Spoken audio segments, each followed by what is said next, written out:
Welcome to special analysis. నేను రమా మండవ. ఈరోజు అనాలిసిస్లో భాగంగా మనం తీసుకోబోతున్న టాపిక్ ఏంటంటే, ఈ రోజున బెజవాడ ఎంపీ రేస్లో టీడీపీ తరపున నందమూరి సుహాసిని పేరు తెర మీదకి వస్తూ ఉంది. ఈరోజు ఇంతమంది రేస్లో ఉన్నారు బెజవాడ నుంచి.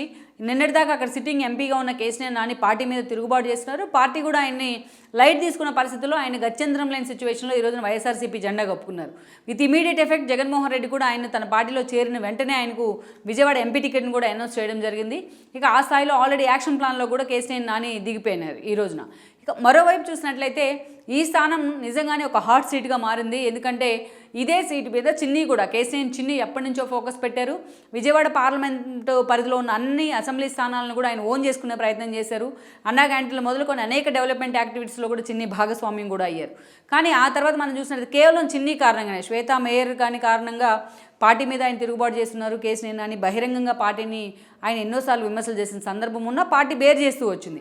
కేసీఆర్ చిన్ని ఎప్పుడైతే పార్టీలో యాక్టివ్ అవుతూ వచ్చారో విజయవాడ వేదికగా, అప్పటి నుంచి ఈ ఆధిపత్య పోరు, అన్నదమ్ముల మధ్య మొదలైన ఆధిపత్య పోరు తర్వాత పార్టీని కూడా ఎఫెక్ట్ చూపించింది. ఎన్నోసార్లు చిన్నిని ఉద్దేశించి నాని చేసిన విమర్శలు పార్టీలో అసలు ఏం జరుగుతుంది అన్న ఒక డైలమాను కూడా క్రియేట్ చేశాయి.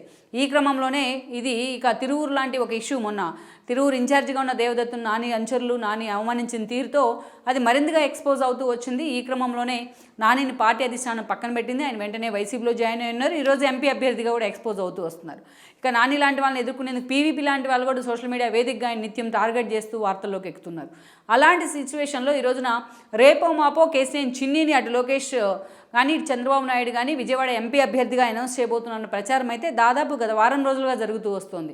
అయితే ఇదే సమయంలో చివరి నిమిషంలో ఈ సీటును సుజనా చౌదరికి ఇచ్చిన ఆశ్చర్యం లేదు. సుజనా బీజేపీ నుంచి టీడీపీలోకి రాబోతున్నారు అనేది అయితే మరొక చర్చ.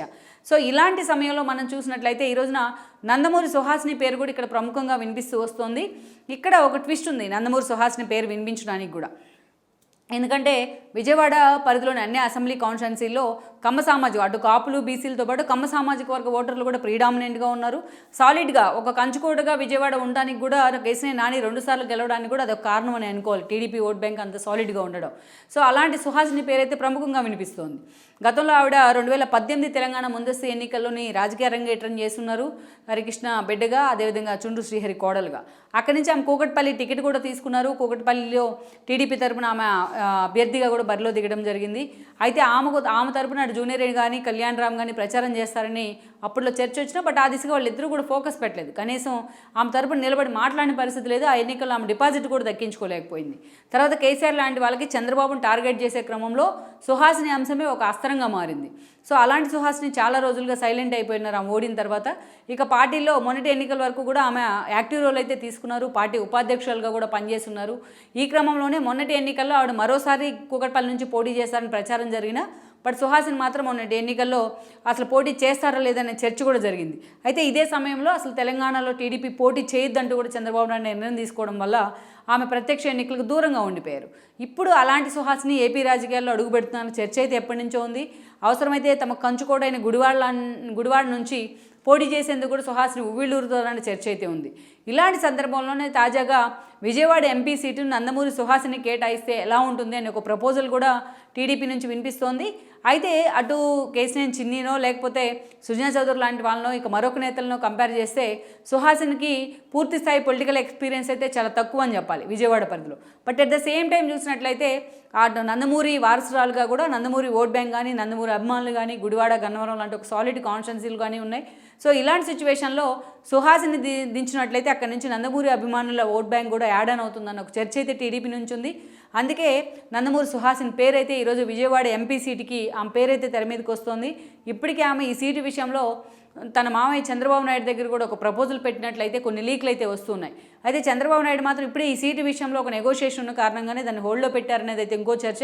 బట్ ఓవరాల్గా మనం చూసినట్లయితే ఈ రోజున అటు సుహాసిని విషయంలో మాత్రం చాలా సీరియస్గా ఆమె సన్నిహితులు అయితే దీన్ని ప్రమోట్ చేస్తూ వస్తున్నారు. అయితే అటు సుహాసినికి సంబంధించిన కొంతమంది వ్యక్తులు మాత్రం ఈరోజు దీన్ని కేవలం ప్రచారంగానే కొట్టిపడేస్తూ ఉన్నారు. ఒక స్టాల్ వార్డ్స్కి వేదికగా జరిగే ఈ పోటీలో, విజయవాడ ఎంపీ పోటీలో సుహాసిని లాంటి నేత నిలబడితే ఎంతవరకు ఆమె అక్కడ బేర్ చేయగలుగుతుంది ఎన్నికలను అనేది అయితే ఇంకో చర్చగా చెప్పాలి. సో ఇది కేవలం ప్రచారమా లేకపోతే సుహాసిని విషయంలో జరుగుతుంది టీడీపీ నిజంగానే ఆ దిశగా ఫోకస్ పెట్టిందా? ఒకవేళ సుహాసినికి టికెట్ ఇచ్చే పరిస్థితుల్లో మరి చిన్ని లాంటి వాళ్ళని ఏం చేయబోతున్నారనే అంశాలు మాత్రం ఈరోజు విజయవాడ రాజకీయాల్లో చాలా సీరియస్గా హాట్ టాపిక్ అవుతున్నాయని చెప్పక తప్పదు. ఈ వీడియో మీకు నచ్చినట్లయితే Please share, like and subscribe R24 Telugu.